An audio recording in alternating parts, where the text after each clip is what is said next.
और नीतियों से प्रभावित होकर मिल्कीपुर के महान जनता का अपार जन समर्थन मिला। इसके लिए वहाँ के मतदाताओं का मैं हृदय से आभार व्यक्त करता हूँ। धन्यवाद। सबसे पहले मिल्कीपुर में क्या करेंगे आप अगर विधायक होते हैं? मिल्कीपुर के विकास में हम लोग कोई कोर कसर नहीं छोड़ेंगे और वहाँ के जो सरकार द्वारा जन कल्याणकारी योजनाएं चलाई जा रही हैं, समाज में खड़े अंतिम पायदान पर खड़े व्यक्ति तक हर सुविधा पहुंचाने का काम किया जाएगा और वहाँ के विकास में कोई कोर कसर हम लोग नहीं छोड़ेंगे। धन्यवाद। अच्छा, कैसा लग रहा है लोगों जी ने आपको प्रत्याशी बनाया, आप विधायक बनने वाले कैसे देख रहे हैं? अभी बताएं, अभी बता रहा हूँ। ये मिल्कीपुर से बीजेपी के प्रत्याशी चंद्रभान पासवान को आप सुन रहे थे, जो कि आगे चल रहे हैं। वो कह रहे हैं कि भैया हमने बहुत काम किया और काम आगे लोगों तक पहुंचाएंगे, इसलिए वोट पड़ रहा है। वीरेंद्र सचदेवा अब हनुमान मंदिर जा रहे हैं, तो ये 26-43 का मामला बना रहे। आप देखिए अभी 70 की 70 सीटों के रुझान आ चुके हैं दिल्ली में। 70 की 70 सीटों के रुझान के बाद इस वक्त तस्वीर है कि आम आदमी पार्टी 26 और बीजेपी गठबंधन 43। सुनिए अरविंद केजरीवाल ने जिस तरीके से बताया कि उनके विधायकों को बीजेपी के द्वारा 15-15 करोड़ रुपए के जो है वो पेशकश की गई। हार और निराशा जो है वो आदमी को कितना विचलित करती है, वो कल हमें देखने को मिला अरविंद केजरीवाल और संजय सिंह के बयानों में। पहले से बहाने ढूंढना हार के 16 नाम नहीं बता पा रहे हैं, कोई 7 बोलता कोई 16 बोलता है, स्क्रिप्ट भी ठीक से नहीं लिखी है। तो मुझे लगता है उनकी चोरी झूठ जो आदत है वो अब धीरे धीरे दूर होगी। जनता जब परिणाम दे देगी तो ये आदतें भी इनकी सुधर जाएंगी। आज के रिजल्ट को लेकर सर आप आश्वस्त हैं? आज मैं पूरी तरह से आश्वस्त हूँ। माननीय प्रधानमंत्री जी के नेतृत्व में हमने चुनाव लड़ा है, निस्संदेह जीतेंगे। तो सुना आपने दिल्ली के प्रदेश अध्यक्ष वीरेंद्र सचदेवा जी का साफ तौर पर कहना है कि निस्संदेह इनकी सरकार बनने वाली है और वीरेंद्र सचदेवा इस वक्त जो है अपने घर से। देखिए इस वक्त आपको एक बड़ी खबर बता दूं। बड़ी खबर यह है कि नई दिल्ली सीट से अरविंद केजरीवाल सुबह से लगातार पीछे चल रहे हैं। अरविंद केजरीवाल इस वक्त जो हमारे पास आंकड़ा है, इस वक्त भी 1500 वोट से पीछे चल रहे हैं नई दिल्ली की सीट से।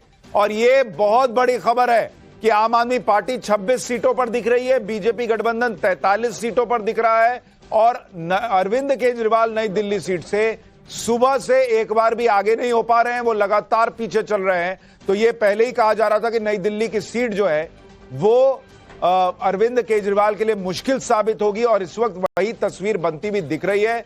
नवभारत पर दिल्ली के दिग्गजों के जो अपडेट है आप देख रहे हैं। केजरीवाल पीछे, मनीष सिसोदिया पीछे चल रहे हैं, आतिशी पीछे, सत्येंद्र जैन पीछे, यानी जितने बड़े चेहरे आम आदमी पार्टी के सब पीछे चल रहे हैं। कांग्रेस से अलका लांबा और रागिनी नायक पीछे चल रहे हैं। संदीप दीक्षित जो नई दिल्ली से कांग्रेस के प्रत्याशी हैं वो पीछे। अमानतुल्लाह खान ओखला से पीछे चल रहे हैं। हालांकि वहां पर यह कहा जा रहा था कि ओखला में अमानतुल्लाह खान को टक्कर मिल सकती है कांग्रेस और AIMIM से, लेकिन इस वक्त वहां यह दिख रहा है कि बीजेपी का कैंडिडेट ओखला में आगे चल रहा है और मुस्लिम बहुल जो सीटें हैं ऐसी 5 सीटों पर बीजेपी आगे चल रही है। यह भी अपने आप में बड़ी बात दिख रही है। जो रिजर्व सीटें हैं उनमें से भी कई पर बीजेपी आगे चल रही है, यानी बीजेपी जो गेन कर रही है वो कई जगहों पर कर रही है। ये सीधे सीधे इस वक्त नजर आ रहा है। अमित जरा ये बताइए कि ये जो मुस्लिम बहुल सीटों पर बीजेपी आगे चल रही है, ये क्या खेल हुआ है?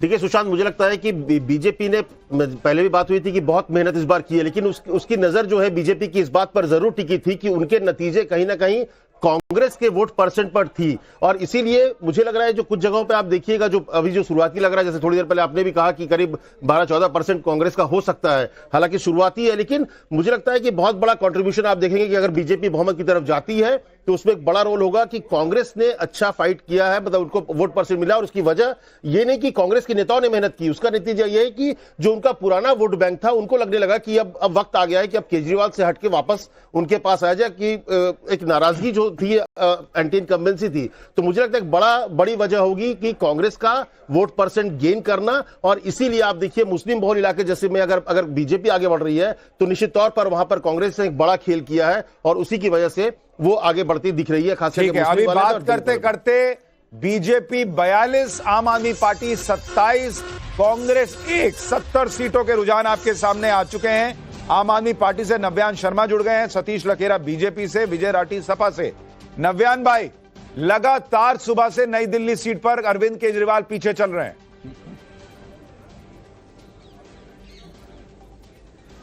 देखिए बहुत बहुत नमस्कार। और मैं तो ये कहना चाहता हूँ कि बीजेपी को थोड़ी और आधे पौने घंटे की खुशी लेने दीजिए, क्या हर्ज है इसमें, थोड़ा बहुत खुश होने दीजिए। लेकिन रियलिटी ये है कि बीजेपी अभी थोड़ी देर में आपको पता लग जाएगा 55 से ज्यादा हमारी सीटें आ रही हैं दिल्ली के अंदर। उसकी वजह ये है कि वोट पाने के लिए जनता चाहिए होती है, जनता वोट करती है। जब माननीय प्रधानमंत्री जी की रैली में कुर्सियां खाली होती थी तब भी तो रुझान दे दिया था जनता ने रुझान तब भी दे दिया था जब बीजेपी के प्रत्याशी वोट मांगने जाते थे, ऊपर से फूलों की जगह कचरा फेंका जाता था कि 15 साल तुमने बेड़ा गर्क कर दिया एमसीडी का। तब भी तो रुझान आ गया था दिल्ली का रुझान तब भी आ गया था जब अरविंद केजरीवाल जी को लगातार प्रताड़ना दी गई। ये अभी आपसे मुझसे पहले एक प्रवक्ता बोल रहे थे कि बीजेपी ने बहुत मेहनत करी है। मैं तो ये कहना चाहता हूं मेहनत सिर्फ बीजेपी ने नहीं करी, मेहनत प्रशासन ने भी बहुत करी है, मेहनत इलेक्शन कमीशन ने भी बहुत करी है, मेहनत बीजेपी के गुंडों ने भी बहुत करी है, मेहनत बीजेपी की सारी लेकिन नव्यान भाई, अगर बीजेपी के गुंडों ने मेहनत की, इलेक्शन कमीशन ने मेहनत की, तो आपको क्यों उम्मीद है कि अगले 1 घंटे में आप 55 पे पहुंच जाएंगे और बीजेपी नीचे आ जाएगी? फिर तो हो सकता है बीजेपी की सरकार बनेगी। क्या ईएम का शोर मचाओगे क्या? ये भी बता दो भाई। क्योंकि ये लड़ाई राजनीतिक नहीं है सर, ये लड़ाई लोगों की जीविका से जुड़ी है। लोग बीजेपी के प्रपंच और प्रोपोगेंडा में अपनी जीविका नहीं छोड़ेंगे, वो महिलाएं बस सर्विस लेकिन नव्यान भाई, इससे एक चीज तो क्लियर हो जाती है ना कि भाई ईवीएम में कोई गड़बड़ी नहीं है और प्रशासन चाह के भी गड़बड़ी नहीं कर सकता, क्योंकि अगर सबने गड़बड़ी की तो फिर आप जीतेंगे नहीं, और अगर आप जीत रहे हैं तो इसका मतलब गड़बड़ी हो नहीं सकती।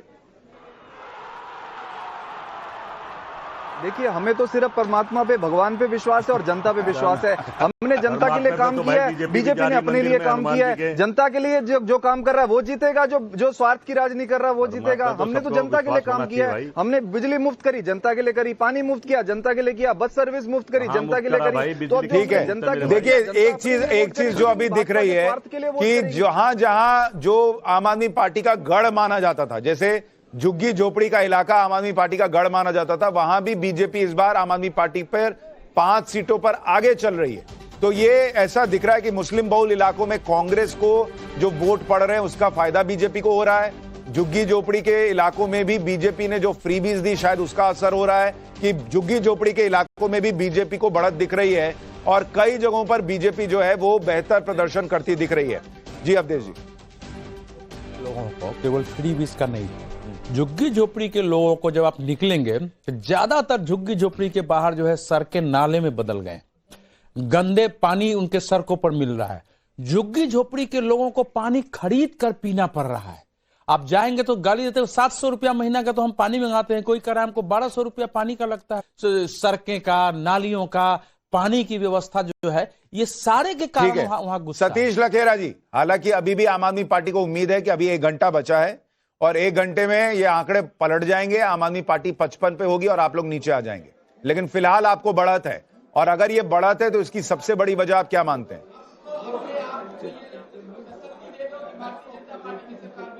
नहीं, ये तो परमात्मा में विश्वास कर रहे हैं, मौलानाओं को पेंशन दे रहे हैं, इनको अभी 1-1.5 घंटे में सब पता चल जाएगा और ये 1-1.5 घंटे तक डिबेट में बने रहें।